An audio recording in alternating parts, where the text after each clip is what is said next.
Je lis ceci parce qu'aujourd'hui, vous allez découvrir dans cette bande ce qu'il en est. Parce que c'est terminé maintenant, nous sommes sur la troisième phase, c'est ici. C'est tout ce qui a été fait là, en 1961, 62. Eh bien, maintenant, aujourd'hui, vous allez découvrir ce que j'ai fait. Vous allez voir, vous allez me comprendre. Et alors, si vous me comprenez, vous savez qui vous êtes. Alors, nous pouvons aller ensemble jusqu'à la perfection. Ok. Je pense que vous savez tous, dans la première partie d'avril, il y avait une conjonction de 5 planètes. La plupart le savent, je pense, Mercure, Mars, Vénus, Jupiter et Saturne. Et en février 1962, les mêmes 5 planètes se sont assemblées dans une conjonction. Et je désire vous lire quelque chose dans l'aurore, ou le début de l'âge du Verseau. Frère Bellomo a trouvé ça sur Internet, bien 98, dans le magazine Bienvenue sur la planète Terre.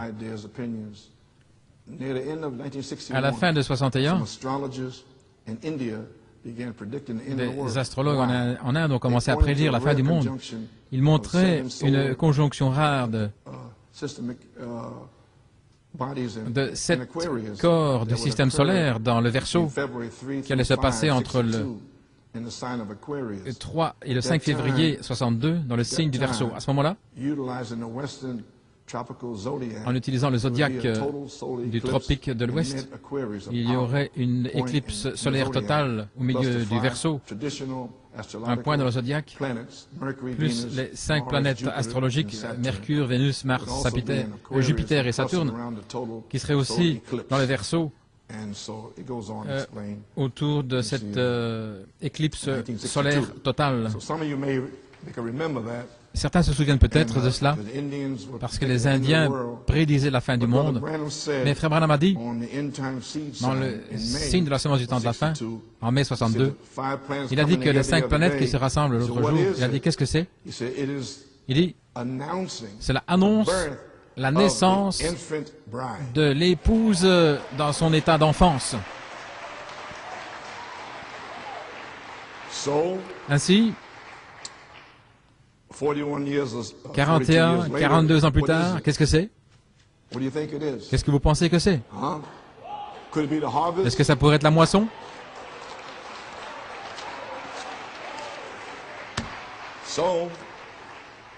N'est-il pas étrange comment le Saint-Esprit fait tout ceci en janvier, février et mars, nous préparant pour le réveil de Pâques? Et je n'ai pas convoqué un réveil de Pâques depuis 1981, mais j'ai les hommes maintenant pour prêcher. Je ne dois pas importer quoi que ce soit, ainsi maintenant nous avons notre propre chose. Ainsi, qu'est-ce que vous cherchez, Frère Coleman? Eh bien, d'avril jusqu'à juin, je m'attends à une moisson de l'orge, parce que j'ai semé une semence d'orge, parce que Jésus les a nourris de 5 pains et de 2 poissons. Ainsi, il les a nourris avec 5 messagers, Paul, Irénée, Martin, Colomba et Malachie 4, l'orge. Et puis, il a eu 2 petits poissons, Luther et Wesley, qui sont allés à la pêche. Donc, ils avaient les poissons.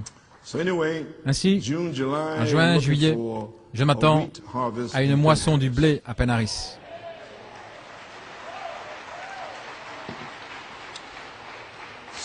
Ainsi, la moisson de l'orge va confirmer et prouver que véritablement, c'était une révélation de l'orge. De certains y aient compassion de cette tonnerre, et personne ne peut le briser. Cela vient de Dieu, et maintenant, Dieu va le confirmer que c'est ainsi.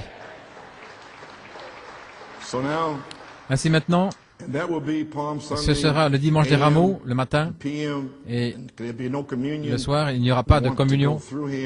Nous voulons ici voir que tout le monde soit corrigé, toutes les choses qui se sont produites, et puis nous aurons la première communion au mois de mai, le 2 mai. Ainsi, le dimanche des rameaux, le matin et le soir, jeudi, vendredi, samedi, dimanche, le service du lever du soleil et dimanche, la réunion habituelle. Si vous allez vous préparer et vous corriger et prier pour cela, Amen. Très bien maintenant, la bande de mercredi soir, où étais-tu quand j'ai posé la fondation de la terre? Maintenant, cette bande, je l'ai tirée là, de l'ordre là où j'avais les bandes, parce que je voulais enfoncer le clou au sujet de qui vous êtes et d'où vous venez. Et ceci était un message de Thanksgiving, d'action de grâce, au sujet dont j'avais parlé. Et je désire lire là quelque chose. Je suppose que la plupart ne seront pas à la réunion mercredi. Ainsi, nous aurons la brochure la semaine prochaine et je vais vous donner le ton au sujet de certaines choses qui sont là dans la brochure. Maintenant, en sortant de l'âge d'Éphèse, 1960, et la série de la Révélation, paragraphe 139, paragraphe 39, comme Daniel a entendu les 7 tonnerres, il lui fut interdit, et Jean a entendu les voix, et ce livre était scellé, et l'arrière du livre était scellé de 7 sceaux. Mais au jour où ces sceaux doivent être ouverts, le mystère de Dieu sera terminé. Maintenant, vous pouvez voir où nous sommes maintenant même, le mystère de Dieu, à la fin du 7e sceau. Et c'est là où nous sommes maintenant même.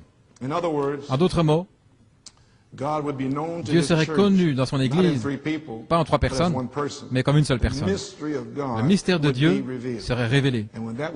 Et lorsque cela était complètement révélé, alors les 7 mystères seraient ouverts à l'Église, parce que là, l'Église vivrait sous l'inspiration du Saint-Esprit. Maintenant, regardez. Lui, se déplaçant, entrant et sortant, et montrant ses signes, étant vivant au milieu de nous. Vivant au milieu de nous. Et alors, nous adorons le Christ vivant qui est au milieu de nous. Maintenant, combien comprennent ceci? Ceci vous dit que, depuis 1974, lui, le Christ vivant, Jésus, les 7 tonnerres, sont dans cette Église.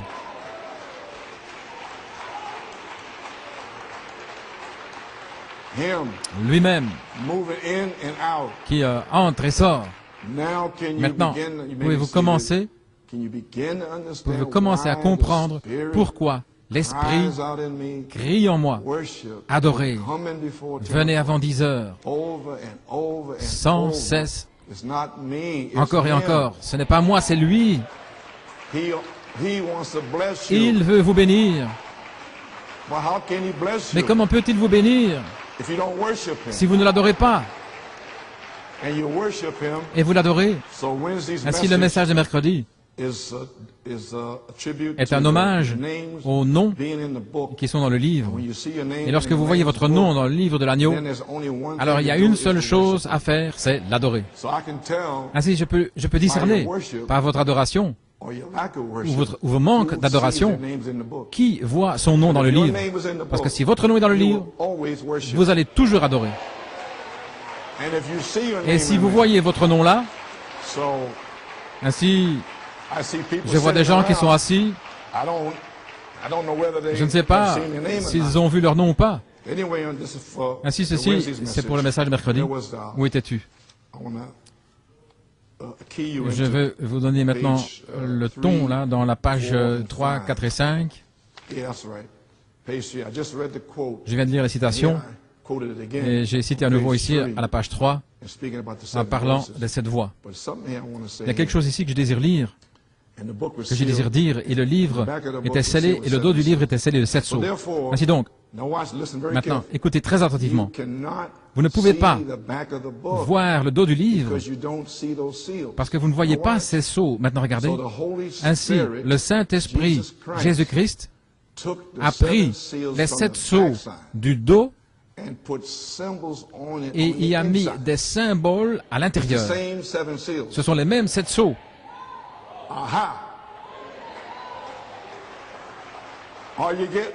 Est-ce que vous saisissez? Il a pris les 7 sceaux du dos du livre et les a placés à l'intérieur du livre, parce que s'il n'avait pas fait ça, il n'y aurait pas 7 sceaux. Vous diriez, quels 7 sceaux sur le dos du livre? Ainsi, Apocalypse 5 vous dit que c'est sur le dos. Ainsi, directement, au chapitre 6, verset 1, et quand il ouvrit le premier sceau, ainsi donc, il a mis à l'intérieur sous forme de symbole. Amen.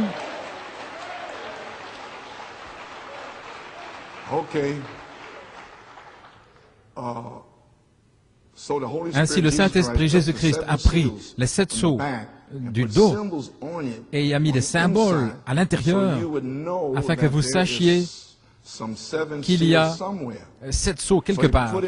Donc il les a mis à l'intérieur, 7 sceaux qui sont 7 sceaux écrits. Mais sur le dos, ce sont 7 voix qui expliquent ces sceaux écrits.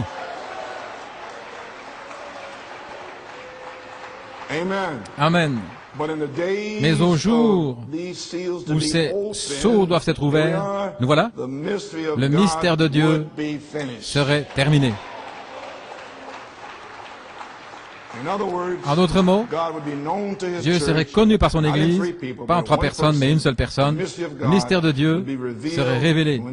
Et lorsque c'est complètement révélé, et que les 6 sceaux complètement révélés, lorsque ça s'est accompli en Marche 63, lorsque ce temps arrive, lorsque le mystère de Dieu n'était pas en 3 dieux, mais un seul Dieu, lorsque ça s'était terminé, alors sous le 7e sceau, il y avait 7 voix. Alors ce serait le temps pour que ces 7 voix reviennent à l'Église comme ce Dieu unique qui est Christ. Laissez-moi vous expliquer plus loin. Les 7 voix au travers des 7 âges de l'Église qui se connectent avec Malachie 4, c'était le Fils de Dieu surnaturel. Mais il vous a dit ça a changé lorsque vous voyez comme Sodome et aussi le temps de Noé, que cela se changerait et que le Fils de Dieu allait se morpher en Fils de l'homme. Fils de l'homme allait devenir une seule voix, des 7 à 1. Il serait voilé dans le prophète.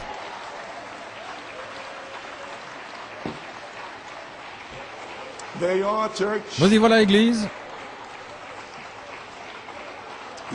Vous avez saisi? Vous pouvez vous asseoir. J'essaie que vous compreniez tout ça parce que nous allons avoir un réveil. Ainsi donc, les 7 tonnerres ont été collés sur le dos, 7 voix, 7 mystères, et il fallait les 7 sceaux du dos, les placer à l'intérieur, et ils ont donné à chacun un symbole. Ils avaient un symbole, un cavalier au cheval blanc, roux, les âmes sous l'autel, etc. Et un tremblement de terre qui a ouvert le 6e sceau. Mais il n'y avait rien sous le 7e. C'est parce que Frère Branham lui-même avait le symbole, la tente. Vous comprenez maintenant? Il avait le symbole.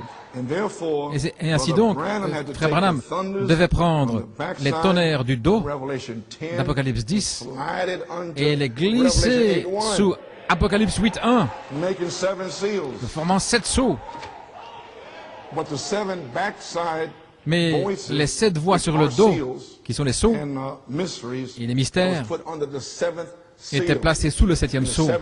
Et le 7e sceau, c'est Jésus-Christ. Et il fait tonner 7 tonnerres, 7 voix. Et ce sont ces mêmes tonnerres qui ont été révélés dans cette église-ci. Est-ce que maintenant vous comprenez pourquoi je dis que vous devez louer Dieu, que vous devez adorer Dieu?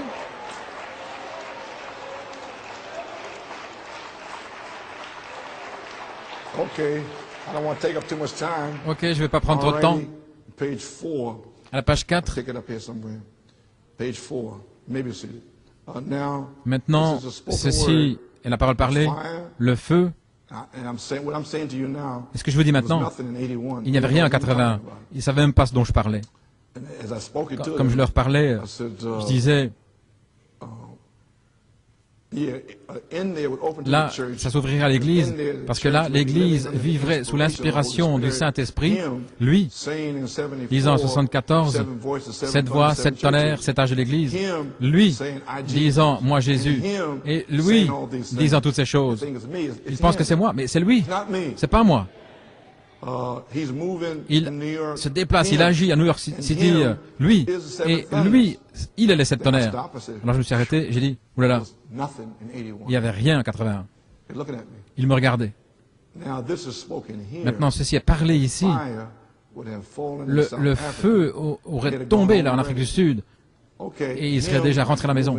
Lui, qui se déplace, l'intérieur, montrant ses signes, étant vivant au milieu de nous, et alors, quand, lorsque les tonnerres se déplacent ici, alors nous adorons le Christ vivant au milieu de nous. Et les tonnerres se sont déplacés parmi nous depuis 30 années. Est-ce que vous l'adorez lui? Lui?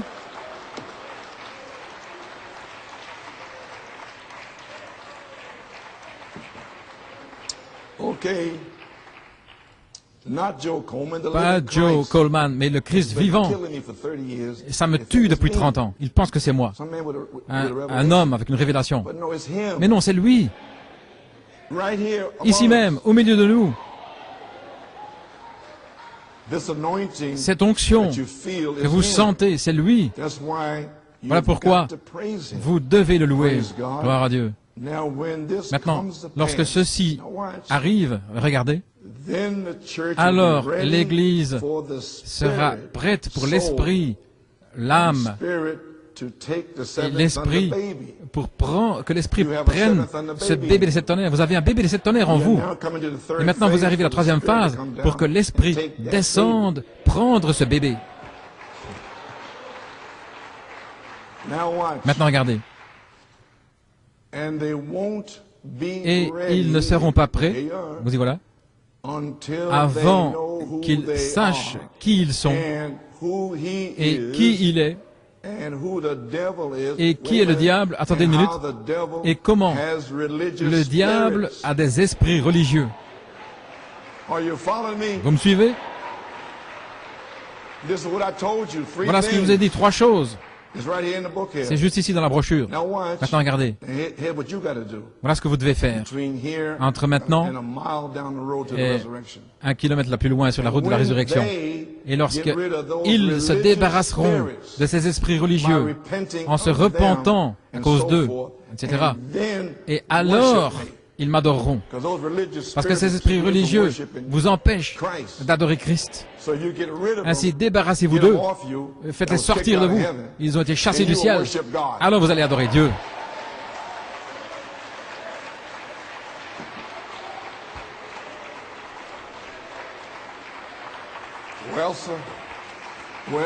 Eh bien, gloire au Seigneur. Je crois que finalement vous recevez une révélation. Débarrassez-vous de ces esprits. Et alors vous verrez une louange authentique pour Dieu. Il y a aussi à la page 5. La dernière chose qui est arrivée avant que le Saint-Esprit tombe, dans Saint Luc 24, 49, et ils étaient continuellement dans le temple, louant et bénissant Dieu. Maintenant, voyez ce que j'essaie de vous dire. Vous devez le louer continuellement, peu importe comment vous vous sentez. Comment est-ce que vous pensez que je me sens ce matin? Je suis à moitié mort. Vous ne pouvez pas avancer par vos sentiments.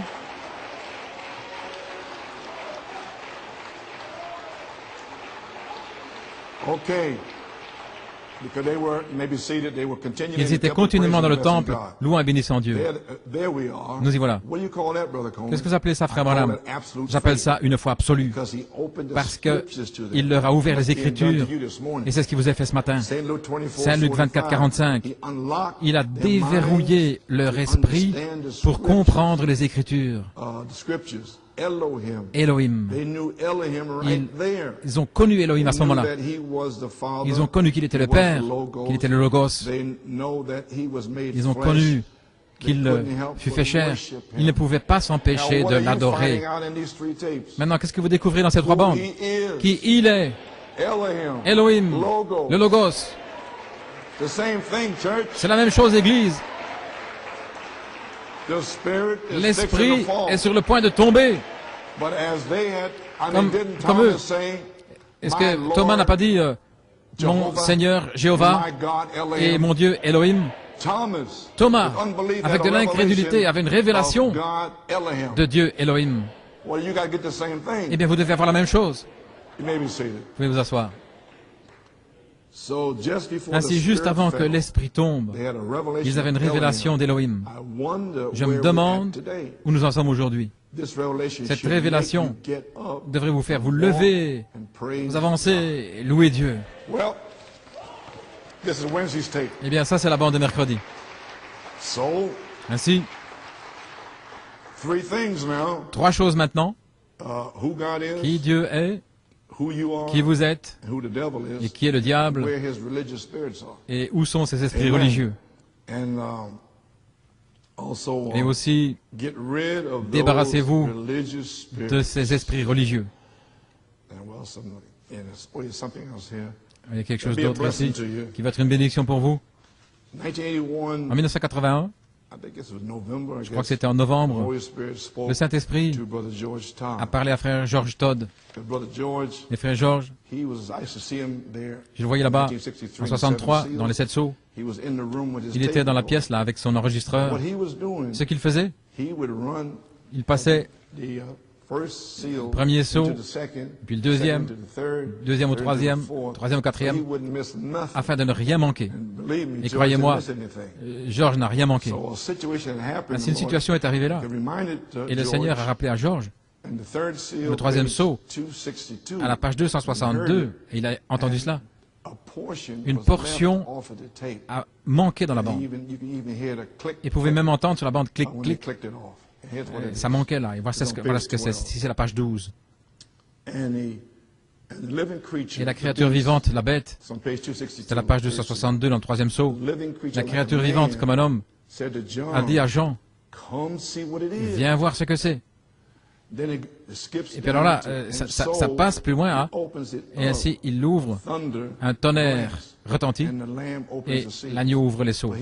Mais voici ce qui manquait là entre les deux, et que Georges a pu saisir sur son enregistreur. Venez voir ce que c'est. Et voilà ce qui manquait. Ce mystère qui était caché. Et frère Branham avait pris cela. Ce mystère qui est caché au travers des années de la rédemption depuis la fondation du monde, qui est caché sous ce sceau, ce qui va arriver, ce qui est un réveil des 7 tonnerres. Ce n'est pas sur la bande.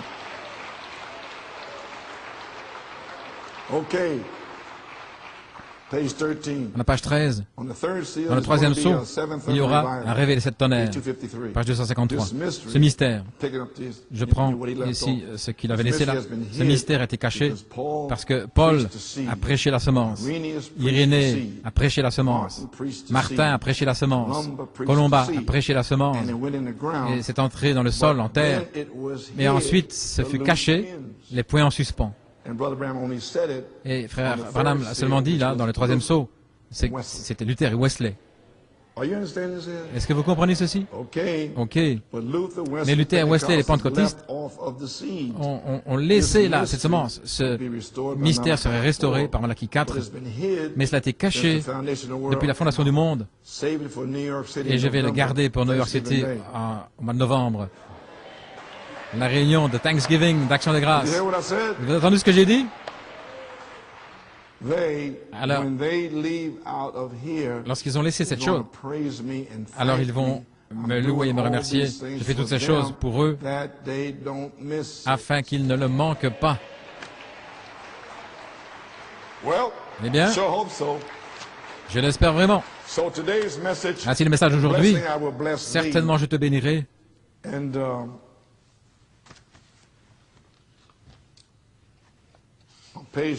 À la page 3, L'Église mise en ordre. Et ici, à la page 3, vous allez découvrir à mon sujet et pourquoi je suis, comment je suis aujourd'hui. Ici, à la page 3, vous pouvez le reprendre là si vous voulez. Je suis à ma place ce matin. Tout le monde est à sa place. L'Église est mise en ordre. C'est la première fois à New York City que j'ai été reconnu comme pasteur. Je sais où je suis maintenant, gloire à Dieu. Je peux défier tous les démons ici. Aucun ne se tiendra devant cet office. J'ai combattu un bon combat, j'ai terminé ma course. Je suis maintenant ici pour vous amener à la perfection, pour vous secouer, pour vous ramener à la Bible. Retour à la parole. Quelqu'un va le recevoir. Vous êtes prédestinés à l'adoption, les enfants, par Jésus-Christ, pas votre mère, pas votre père, pas un évêque. Dieu, avant la fondation du monde, vous a prédestiné à l'adoption des enfants pour prendre cette position glorieuse. Ne savez-vous pas ce que je suis en train de dire? Nous sommes en route ce matin. La colonne de feu dit « Avancez ». Nous sommes en route. La terre est secouée sous l'impact de New York City. Les démons tremblent. La parole est parlée, parole pour parole. De retour à la Bible, de retour à la vie, pour vous secouer. J'espère que vous comprenez ceci. Voilà ce que je vais faire. Ainsi aujourd'hui, vous allez découvrir pourquoi je le fais. Ainsi à partir d'ici, quand je commencerai à le faire, ne posez pas de questions. Parce que vous allez découvrir aujourd'hui pourquoi je le fais. Ok? Je dis seulement ça pour que vous compreniez, voyez. L'heure formidable de la charge est ici. Il y a la page 12, 13, 14. Aujourd'hui, vous allez découvrir ce qu'il en est. Et à la page 12, là, c'est la nature qui prend la parole, parce que l'âme est la parole. Ainsi, votre âme est la théophanie qui est là, en train de vous attendre. Ainsi donc, cette théophanie crie pour avoir cette vitamine, la foi, la vertu, la connaissance, la tempérance, etc. Et c'est l'Esprit. Ainsi donc, le Saint-Esprit doit tomber pour vous oindre, pour manifester cet Esprit, ce qui sont les vitamines pour votre théophanie. J'espère que ce n'est pas trop profond là pour vous. Oh là là, au commencement était l'âme. Les membres d'Église n'ont pas cette théophanie. Ils ne peuvent pas prendre la parole. Ils sont dévoilés, c'est la balle, et ils explosent. Ainsi, je vous laisserai entendre la suite vous-même. Mais avez-vous saisi cela? 3 sortes de croyants sont toujours ici. Maintenant, s'il vous plaît, les amis, lorsque vous venez de votre petit pays, de votre petite île, où que ce soit dans les Antilles, l'Amérique du Sud, peu importe, l'Afrique, ça n'a pas d'importance, ne venez pas ici avec vos idées et la manière dont l'Église devrait être. Ça, c'était comme c'était là-bas, mais pas ici.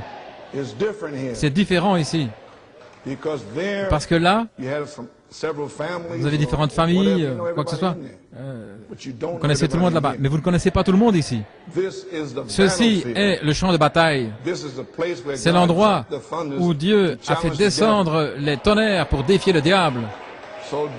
Ainsi, n'essayez pas de comparer ce qui se passe ici, comment je parle et comment je le dis. Ne faites pas cela.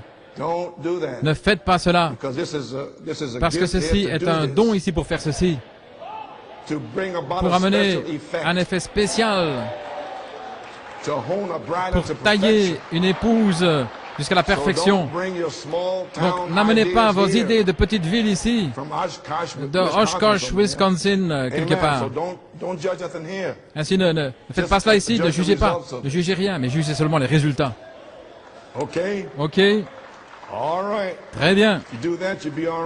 Si vous faites ça, tout ira bien. Si les membres d'église ne peuvent pas prendre la parole, vous allez les voir exploser ici. 3 sortes de croyants ici. Toujours ici. 3 sortes de croyants. Et les incroyants, ils vont venir. Lorsque vous parlez des chaussures à des hauts talons et des cheveux jusque dans le cou, là, ils sont partis. Vous avez entendu ce que je veux? Et à propos, jeunes sœurs et les sœurs, regardez, faites attention à ces hauts talons. Et je les vois revenir ici dans l'église.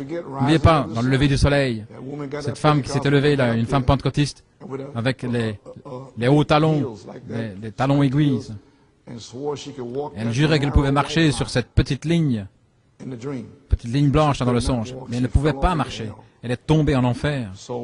Ainsi, faites attention à ce que vous faites. Vous êtes en manifestation là, comme une église apostolique, pas avec des hauts talons et des fentes dans les jupes. Ce n'est pas apostolique. Ça, ce sont des membres d'église. Ainsi, faites attention à ça pour Pâques et à tout moment, et spécialement pour Harrisburg. Parce que vous allez là, en manifestation, vous allez vous montrer là, à Harrisburg.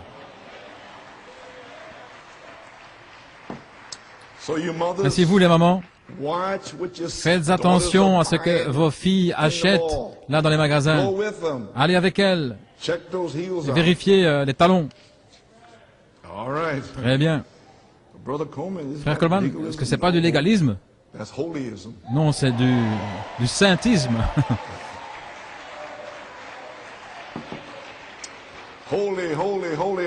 Saint, saint, saint au Seigneur. Ainsi, les membres d'église ne peuvent pas le supporter. Vous comprenez, mon office et mon Dieu, et ce qu'est mon Dieu. Ainsi maintenant, à la page 13, 12, 13, ce sont des douleurs d'enfantement ici, je ne vais pas le lire, vous allez l'entendre, parce que je vais mettre la bande ici. Mais maintenant, ce message, mon inspiration pendant toutes ces années, voilà d'où ça vient. Dans l'adoption, première partie, à la page 8. Ainsi, Éphèse nous place comme Josué positionnellement. Vous remarquez, Josué, après avoir traversé dans le pays, s'est emparé du pays, il a réparti le pays. Éphraïm ici, Manassé là-bas, celui-ci ici, Gad, Benjamin là, il a réparti le pays. Et Josué, sans savoir ceci, mais par inspiration, conduit par le Saint-Esprit, après avoir été dans le pays promis, a donné à chaque homme sa promesse, exactement ce que le Saint-Esprit avait promis au travers de la naissance. Maintenant, comment Dieu a placé dans l'Église par des douleurs d'enfantement. Oh, elles deviennent formidables parfois. Maintenant, souvenez-vous de ceci, c'est sur la bande ce matin, la page 12, 13 et 14. Alors, vous allez me comprendre. Lorsqu'une Église gémit sous la persécution du monde extérieur, croyons au Seigneur Jésus, que la promesse du Saint-Esprit est aussi réelle pour nous qu'elle était à la Pentecôte.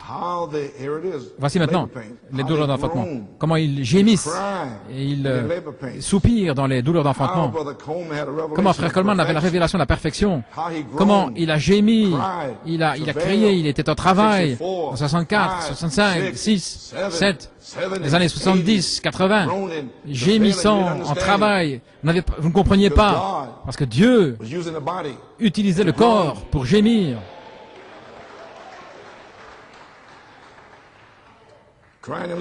Crier dans les douleurs d'enfantement, mais lorsqu'ils sont nés, et nés positionnellement dans le royaume de Dieu, nés, la naissance, la foi, positionnellement nés, la charité qui vous scelle pour l'adoption. Vous avez saisi? Dans le royaume de Dieu, alors, le Saint-Esprit a mis dans l'Église certains comme apôtres, prophètes, docteurs, pasteurs, évangélistes. Alors, il a donné les dons de parler en langue, interprétation, la connaissance, la sagesse, les dons de guérison, toutes sortes de miracles. Ainsi donc, la guérison, et aussi Frère Branham a dit, dans Pourquoi je suis contre la religion organisée, il a dit, quel est le don le plus grand que la guérison? Il a dit, la sagesse. La sagesse de la révélation pour rassembler la parole de Dieu, pour montrer à l'Église où ils sont. Ensuite viennent les cas difficiles, priez pour les malades. Et vous allez voir où vous êtes. Ensuite, nous prierons pour les malades. Ainsi, je termine ici.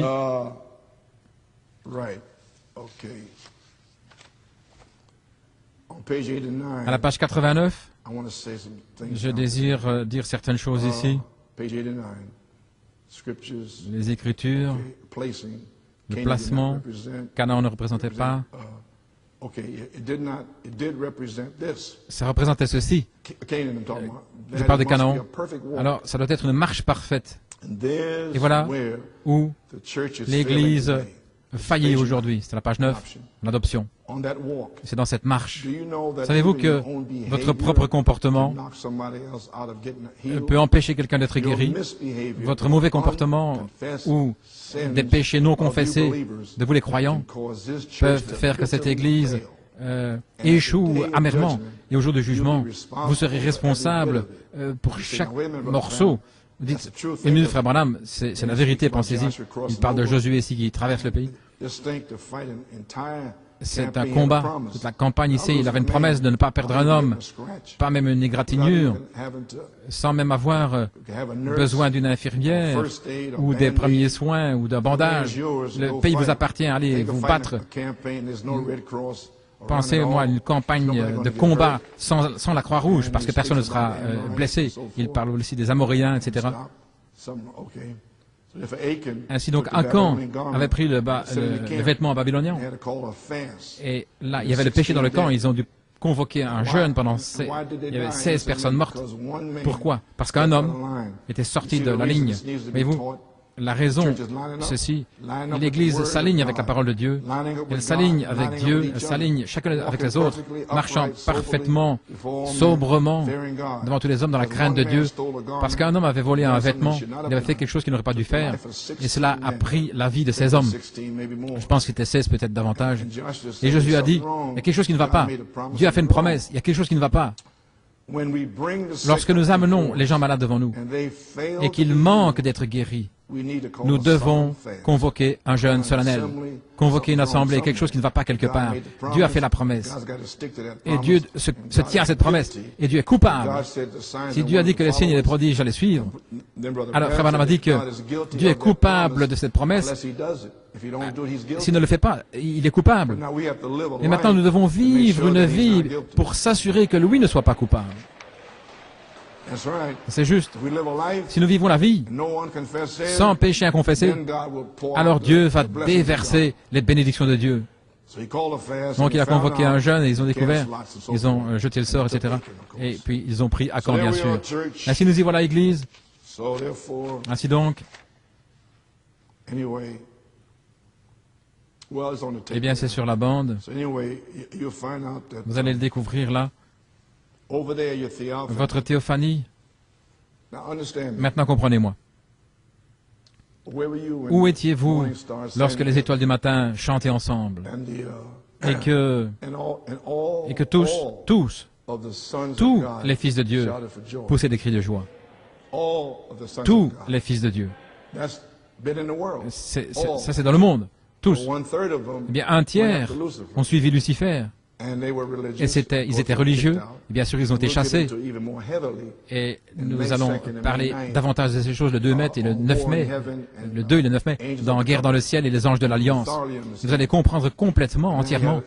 Maintenant, il en a ouvert assez pour vous, pour que vous puissiez vous repentir de ces esprits religieux. Ainsi donc,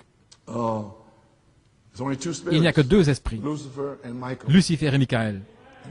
Et Lucifer est religieux. Si vous comprenez cela. Et ils viennent ici.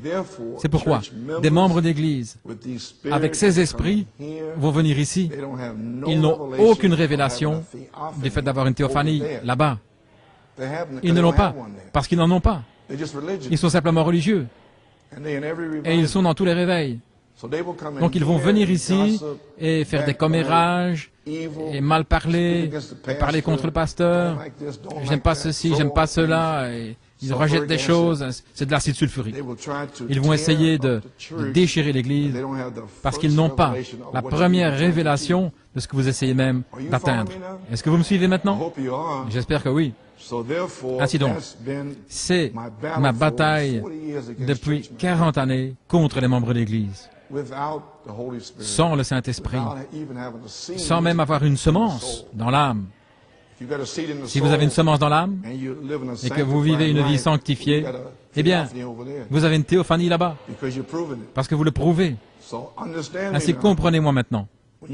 Quand vous voyez ces membres d'église, oh, pauvre sœur telle et telle, non, non, pauvre sœur telle et telle est en train de déchirer l'église de Jésus-Christ. Vous feriez mieux de le regarder de cette manière. Et si vous voulez vous me dire que vous allez m'empêcher et que tout le monde attend Malachie 4 là, depuis Malachi 4 jusqu'à Adam. Et Dieu a choisi New York City pour s'avancer et arriver à la perfection. Et sœurs telle et telle et frères telle et telle vont venir ici avec toute leur confusion. Non, je vais les faire sortir d'ici.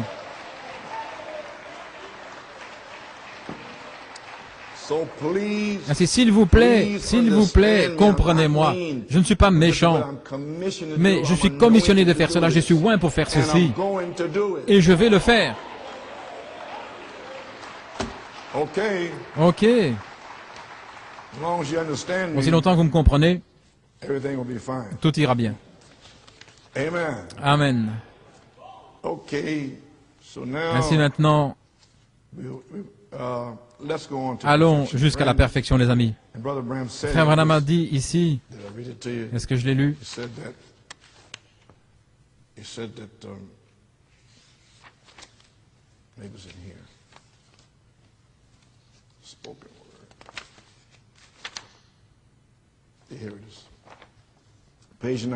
À la page 19, la promesse. Alors Dieu ayant prédestiné son Église et tous les peuples, il y aurait des millions de fois, des millions qui vont marcher de manière très religieuse. Je vous le dis maintenant. Ce sera peut-être étrange pour vous, mais c'est le cas. Très religieux. Et ils seront séduits. Les seuls qui ne seront pas séduits seront ceux qui auront traversé dans le pays promis, qui, avant la fondation du monde, avaient leur nom écrit dans le livre de vie de l'agneau et qui sont arrivés dans le pays promis et qui s'en réjouissent, qui l'apprécient, bien sûr, qui adorent, qui louent le Seigneur, qui apprécient. Pas un esprit religieux qui est assis là, méchant et mauvais, et qui ne veulent pas louer Dieu, non, mais qui l'apprécient. Leur nom est dans le livre. Ainsi, j'essaye que vous ayez du discernement pour savoir quels sont ces esprits. Ainsi, allons jusqu'à la perfection. Vous pouvez vous asseoir à la page 179 dans les Hébreux.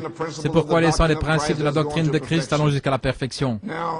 Maintenant, vous, Branham Tabernacle, moi je sais, nous avons des guérisons, c'est merveilleux. Nous avons des visions, c'est bien.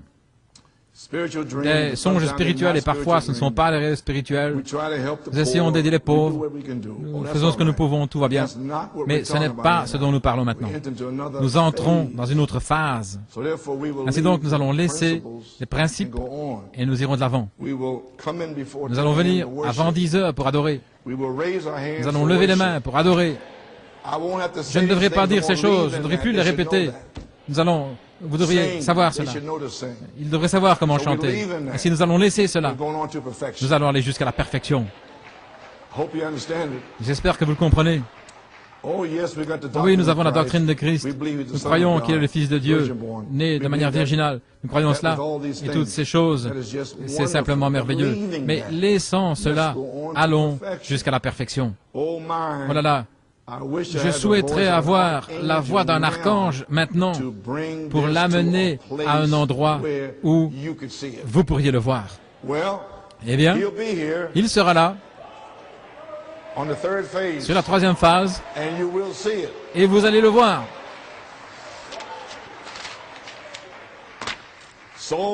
Ainsi, nous y voilà les amis, et après être nés de nouveau, Frère Branham a dit que vous devez continuer et ajouter ces 7 vertus jusqu'à ce que vous soyez adopté. Ainsi nous y voilà. Donc, la troisième phase, la place en Christ, vous êtes placé positionnellement dans le Saint-Esprit.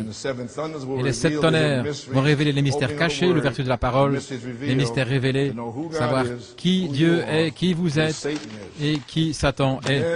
Alors, lorsque nous connaîtrons ces 3 choses, nous serons prêts à être placés positionnellement dans le pays du Saint-Esprit des Éphésiens sur la troisième phase. L'affection fraternelle, l'eau, la sainte décence, le sang, la place en Christ, maintenant, l'Esprit. Maintenant, souvenez-vous, en 1983, l'Esprit est venu pour une naissance. Et maintenant, il vient pour l'adoption. OK?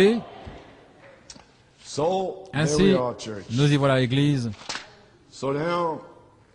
We are here today, October 24th. I preached a message. Le 24 octobre, j'ai prêché un message Un autre Éphésien est ici pour tailler l'épouse dans un homme parfait, le 24 septembre 2000. Et c'est celui que le Seigneur m'avait dit cette semaine, la semaine passée. Il a dit, l'ange à la voix quitte Apocalypse 10, de 8 à 11, vous vous souvenez de ça? Et il se déplace dans Éphésiens 4, de 11 à 13. Eh bien, le temps est arrivé. Que puis-je vous dire? Oh, je pensais que j'aurais plus de réponses que ça. Mes amis, arrêtez de penser que vous avez un ange déchu sur vous. Voulez-vous? Je sens que vous pensez ça. Est-ce que j'ai un ange déchu? Qu'est-ce que vous pensez? Je ne sais pas. Non. Vous êtes prédestinés. Oh Dieu, aide-les. Est-ce que vous pouvez voir ça? Ils sont là en train de penser qu'ils ont un ange déchu. Mes amis, gloire à Dieu. Nous voulons prier pour les malades. Nous sommes en train d'être placés positionnellement dans le Saint-Esprit sur la troisième phase pour recevoir le baptême du Saint-Esprit. Tous les péchés étant confessés, tout le monde dans une marche parfaite sur la troisième phase vers un homme parfait. Et alors, nous allons commencer à prier pour les malades. Peut-être nous allons commencer à prier pour les malades aujourd'hui. L'Église est en ordre. Amen. Avançons dans la troisième phase. Qu'est-ce que vous cherchez, Frère Coleman? Je m'attends à un réveil de cette tonnerre.